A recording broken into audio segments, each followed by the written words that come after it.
L'incompréhension du présent naît fatalement de l'ignorance du passé, disait Marc Bloch dans Apologie pour l'histoire ou Métier d'historien, œuvre parue post-posthume en 1949. Il y a quelques jours, le 23 juin 2026, lui et sa femme Simone Vidal, née en 1894 et et tous les deux morts en 1944, sont panthéonisés. Euh, Aujourd'hui, nous allons donc parler de Marc Bloch qui est né le 6 juillet 1886 à Lyon. Il est issu d'une famille juive d'Alsace, réfugiée en France après la guerre franco-prussienne de 1870-1871, où l'Alsace-Moselle est annexée par l'Empire allemand. Son père, Gustave Bloch, du coup, né en 1958 et mort en 1923, est prof d'histoire romaine à l'Université de Lyon. Pour commencer, dans un premier temps, en 1919, Marc Bloch est nommé maître de conférence à l'Université de Strasbourg.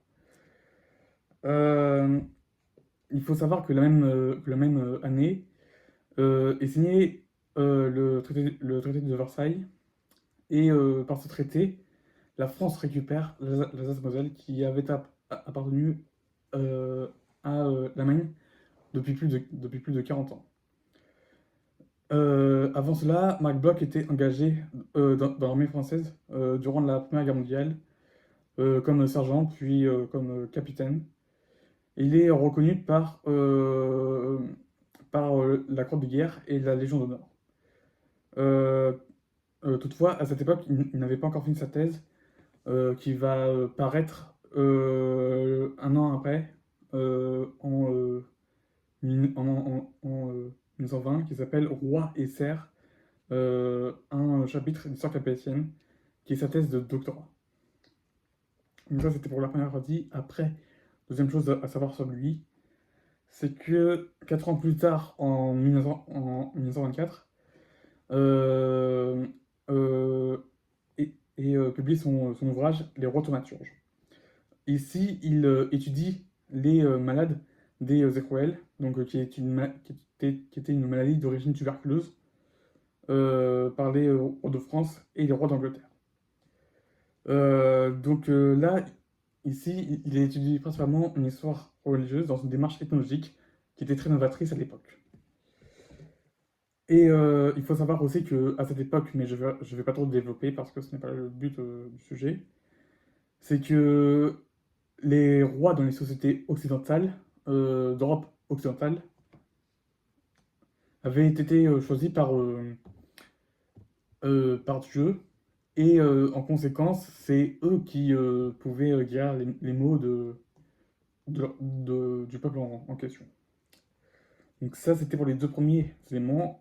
Troisièmement, en 1929, lorsque le krach boursier de Wall Street éclate à New York, puis plonge le monde dans une crise économique sans précédent, il fonde avec Lucien Febvre, né en 1868 et mort en 1956, la revue des Annales d'histoire économique et sociale.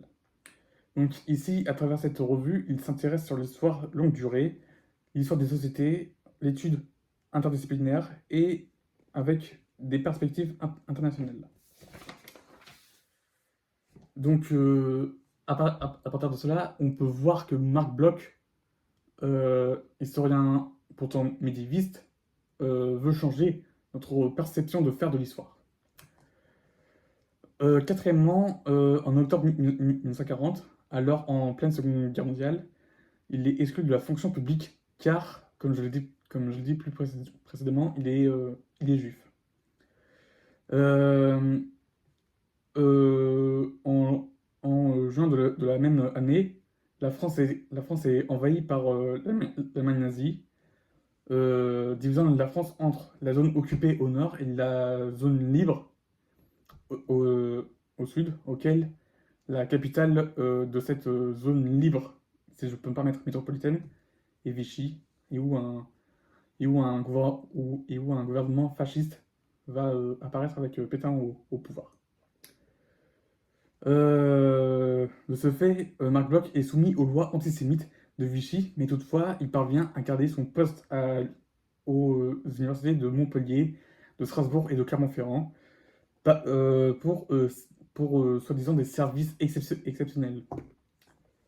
Puis pour finir, ça va plus être la fin de son histoire. En 1943, Marc Bloch entre dans les réseaux de résistance Franc-Tireur, qui est fondé en 1941 et qui va disparaître en 1954, fondé par le Parti communiste français, qui lui-même a été fondé en 1920. Et il va aussi entrer dans les mouvements unis de la résistance.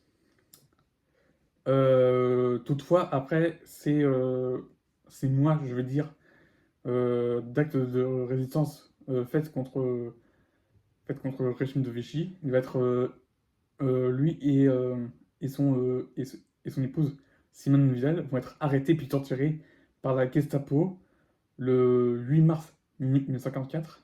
Puis ils vont tous les deux, Marc Bloch et son épouse Simone Vidal, fusillés le 16 juin 1954. Pour conclure, je dirais que Marc Bloch a apporté trois choses essentielles à la société française, puis aussi dans le monde. D'abord, par ses actions, il a exprimé son amour pour la France, donc le côté patriote du personnage, euh, et, étant donné que premièrement, dans la Première Guerre mondiale, donc la guerre 14-18, aussi appelée la Grande Guerre, il a été sergent puis capitaine, et ensuite, sous Vichy, sous la Seconde Guerre mondiale, 39-45, il a participé à des actes de résistance. Ensuite,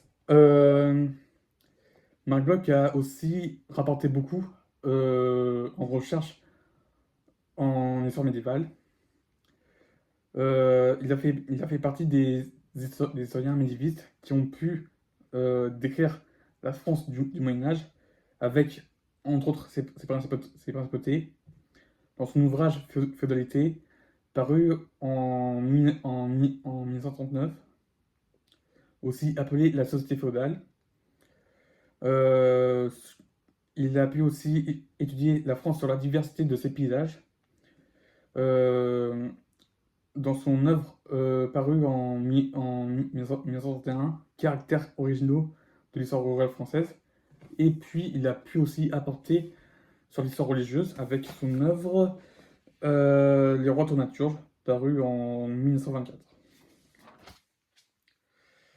Et puis pour finir, Marc Bloch a pu euh, vouloir montrer l'importance de mettre l'histoire au cœur de la société française. J'aimerais rester sur cette citation qui, pour moi, montre que l'histoire se répète à l'identique, mais euh, une perspective un peu différente, comme surtout de nos jours. Et donc, il nous invite alors à prendre les bonnes décisions grâce à l'histoire. Je répète donc cette fameuse citation. L'incompréhension du présent naît fatalement de l'ignorance du passé. Et puis, j'aimerais aussi dire quelques derniers mots. Marc Bloch est mort en martyr avec sa femme contre la barbarie nazie et contre le fascisme.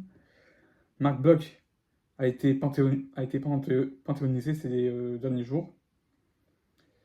Et Marc Bloch, c'est la France, c'est l'histoire et c'est le monde.